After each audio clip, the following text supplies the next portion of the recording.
நம்ம இன்றைக்கி காலையில் கொசு தேனீக்கள பெட்டிகளை பார்க்குறதுக்காக போயிட்டுருந்தோம். அப்படி பார்த்தீங்கன்னா, போயிட்டுருக்கப்ப இங்கே ஒரு செடி இருந்துச்சு. அந்த செடியில நம்ம கொசு தேனீகள் அதிகமாக முச்சிட்டு இருந்தாங்க.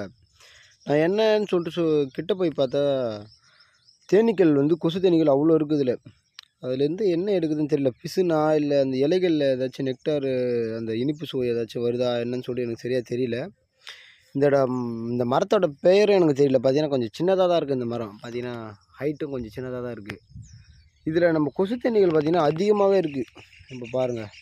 ஃபுல்லாவே பறந்துட்டுருக்கு இந்த செடியில. அது என்ன கலெக்ட் பண்ணுது அப்படின்னு சொல்லிட்டு எனக்கு தெரியல. இந்த மரத்தோட பேர் உங்களுக்கு தெரிஞ்சுச்சு அப்படின்னா கொஞ்சம் கமெண்ட்ல சொல்லுங்க. அதுவும் இல்லாம இந்த மரத்தில நீங்க அது ஏற்கனவே கொசு தேனீக்கள பார்த்துருக்கீங்க. அது என்ன கலெக்ட் பண்ணுது அப்படின்னு சொல்லிட்டு தெரிஞ்சதுனால நம்மளுக்கு கொஞ்சம் கமெண்ட்ல சொல்லுங்க. நான் புதுசா பார்க்கறதுனால இதில இருந்து என்ன எடுக்குது அப்படின்னு சொல்லிட்டு எனக்கு தெரியல சரியா.